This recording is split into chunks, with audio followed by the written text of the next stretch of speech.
Le média à la place de CNews ou BFM? Oui ou non? Rendez-vous sur tnt.lemediatv.fr. Le Cameroun est un pays dont on parle peu dans les médias internationaux.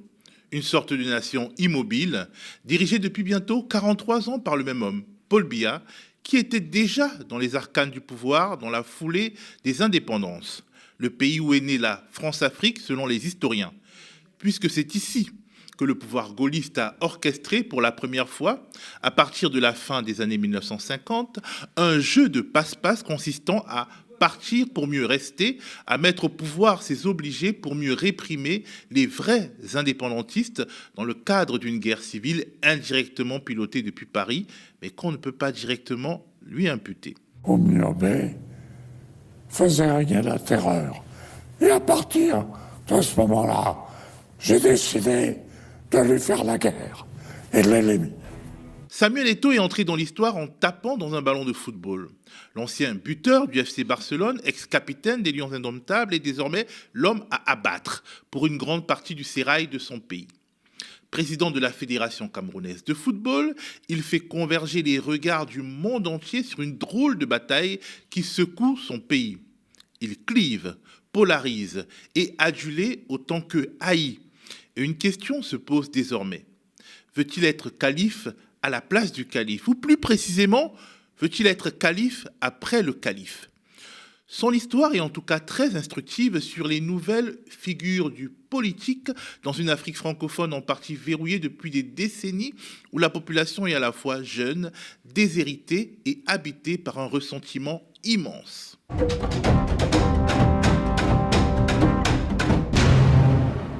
Donc maintenant je suis le président. Vous ne me parlez pas comme ça, d'accord? Vous vous asseyez et on travaille. Arrêtez un peu ce bordel. Il est temps d'arrêter ce bordel. Ce sont des images qui ont fait un méga buzz, mais pour les comprendre, il faut avoir à l'esprit des éléments de contexte. Retraité du football professionnel, Samuel Eto'o, héros des quartiers populaires dont il est lui-même issu, mâle alpha dont la vie est traversée de scandales de toutes sortes, a réussi à se faire élire à la tête de la Fédération camerounaise de football. Et depuis, il est manifestement dans le viseur d'une partie de l'establishment. Beaucoup s'interrogent sur peut-être vos ambitions politiques. Vous étiez, si je me souviens bien, à l'inauguration de George Weah, qui est devenu président du Libéria. Donc la question se pose, vous êtes certes un ancien grand champion de football, vous êtes président de la fédération, on sait à quel point c'est important au Cameroun. Est-ce que un jour, vous pourriez être candidat à la présidence? Mais vous savez, la plupart des problèmes, ou la majorité des problèmes que je rencontre, c'est parce qu'on me prête les intentions de devenir chef d'État au Cameroun. Quand il est élu président de la Fédération de football, dans un pays où le ballon rond est une religion, Samuel Eto'o nomme son ancien coéquipier Rigobert Song sélectionneur national. Mais c'est un échec qui se manifeste lors de la dernière Coupe d'Afrique des Nations. Le ministre des Sports, un apparatchik nommé Narcisse Mouélé-Kombi, en profite pour essayer de prendre l'ascendant.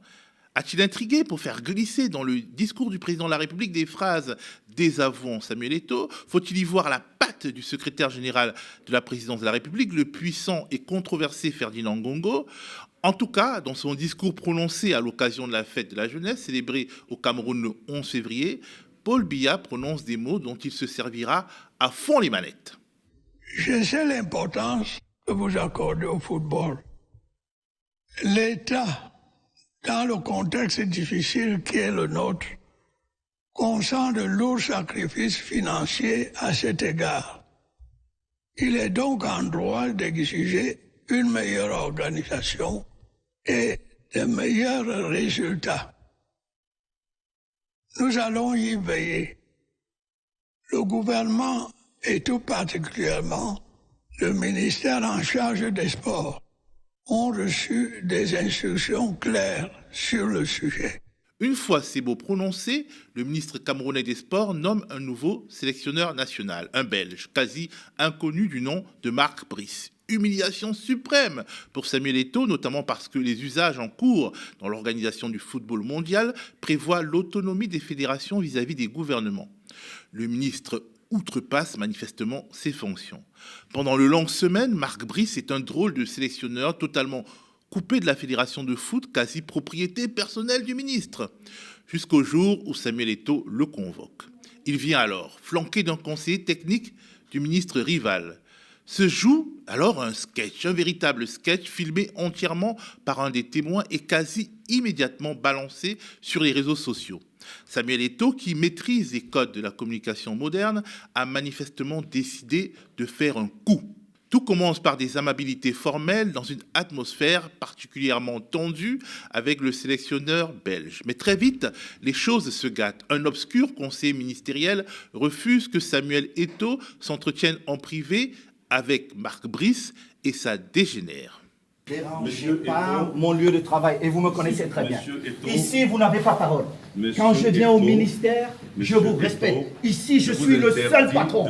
Et vous ne le faites pas, monsieur Zolo. C'est la dernière fois. Je vous interdis de lever le ton. C'est la dernière fois. Monsieur, vous appelez-moi la sécurité, vous le mettez dehors.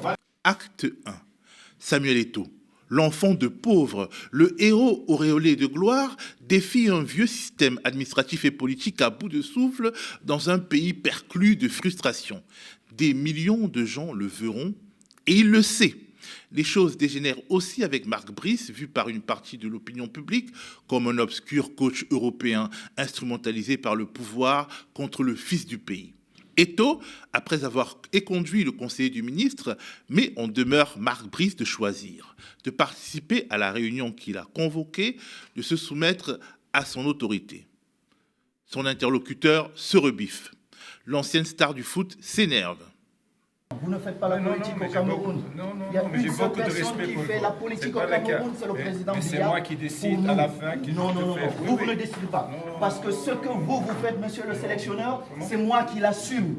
C'est moi le président de la fédération. Ce que vous faites, c'est moi qui l'assume. Ce n'est pas vous. Avez-vous bien entendu? Il y a une seule personne qui fait la politique au Cameroun, c'est le président Biya pour nous. Acte 2. Après avoir défié ses lieutenants, Samuel Eto'o fait allégeance au vieux président. Il se pose ainsi en adversaire non pas de lui, mais de ses héritiers putatifs. Et puis, il sort l'arme fatale. Dans votre pays, je ne le fais pas. Et vous ne me parlez pas comme ça, monsieur le sélectionneur. N'oubliez pas, en tant que footballeur, vous ne pouvez jamais me parler. Donc maintenant, je suis le président. Vous ne me parlez pas comme ça. D'accord? Vous vous asseyez et on travaille. Arrêtez un peu ce bordel.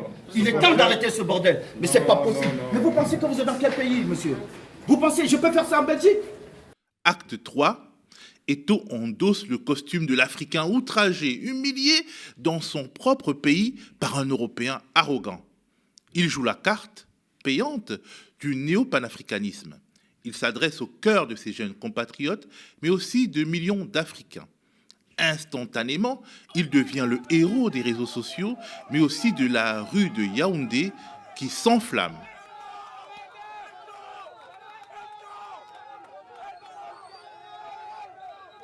Eto'o décide dans un premier temps de virer le sélectionneur belge et de nommer un staff camerounais à sa place.